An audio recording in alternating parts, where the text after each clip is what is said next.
was trying to guess the color of his. Wait, Hold up. you're tasting all of them first to see what the taste difference is. That's not fair. Wow. Yellow. Here. Bingo. Yellow. Alright. That's green. Was it green? No. Yeah. Was it red? No. I have red ones. Orange, he means. Are they all yellow? What do you mean are they all yellow? You hadn't even had the last one yet. Okay. Why would you say that? I'm gonna do this. I'm gonna go buy and pick one up. Because You guys Because what? the first one See what tastes color it is? Okay, I see it. Yep. the second one tastes the same. What is it? Green. Yes. Isaiah 45:7, you would come to the obvious conclusion that God creates darkness and He creates evil, unless you do the word study on create. There are two parts to the word create. The Hebrew word create is bara, means absolutely to create. In the beginning, God created, absolutely did. However, there's a second meaning of the word create. And it literally means to cut down as you would wood. That's what it says. To cut down as you would a tree. So if I was to read this in the conjunction of the word study from the Hebrew, taking time to read, drill down into the Hebrew word, I would read it this way, because this is exactly what it says. I form the light, and I am the author of the destruction of darkness. I make peace, and I am the absolute author of the destruction of evil.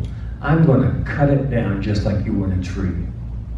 Now, if you want to use other scripture to illuminate this, then we could go over to the New Testament, and it says this in 1 John 3:8, for this purpose was the Son of God manifest, that He might destroy the works of the devil. That's the evil, isn't it?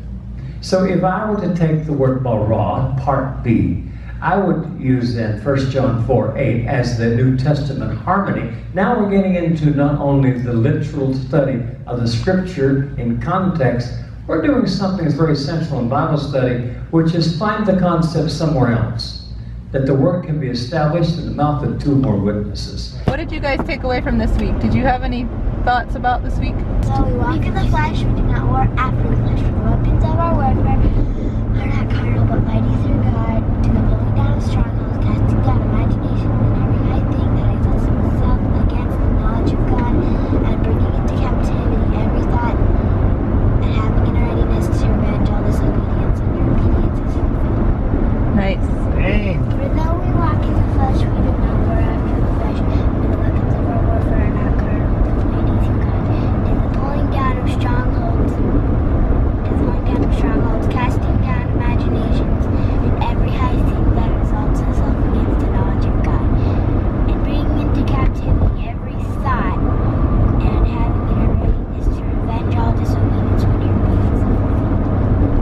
Awesome. Did you guys find it helpful to recognize that when you're having yucky thoughts that it's not just you, that there's other stuff that's trying to get you in a negative place? What about when someone else does something yucky?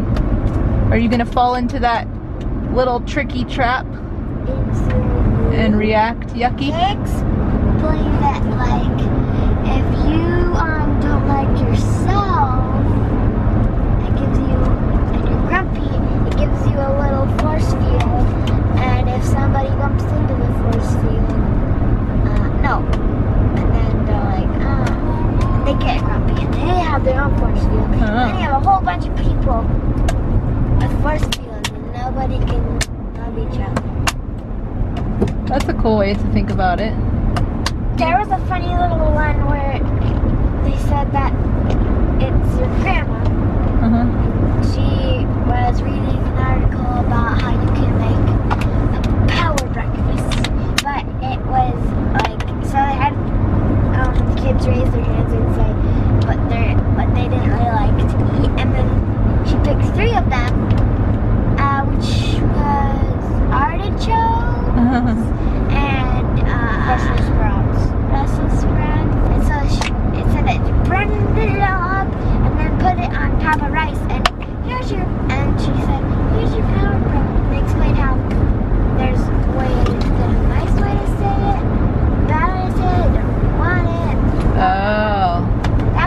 they say the good way was? Do you remember? Thanks, Grandma.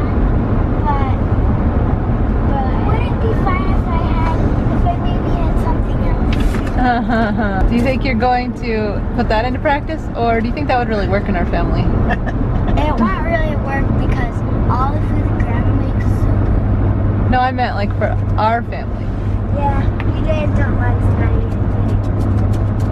There's certain things that we don't make you eat. Like what? But we're not going to make a whole separate meal for you.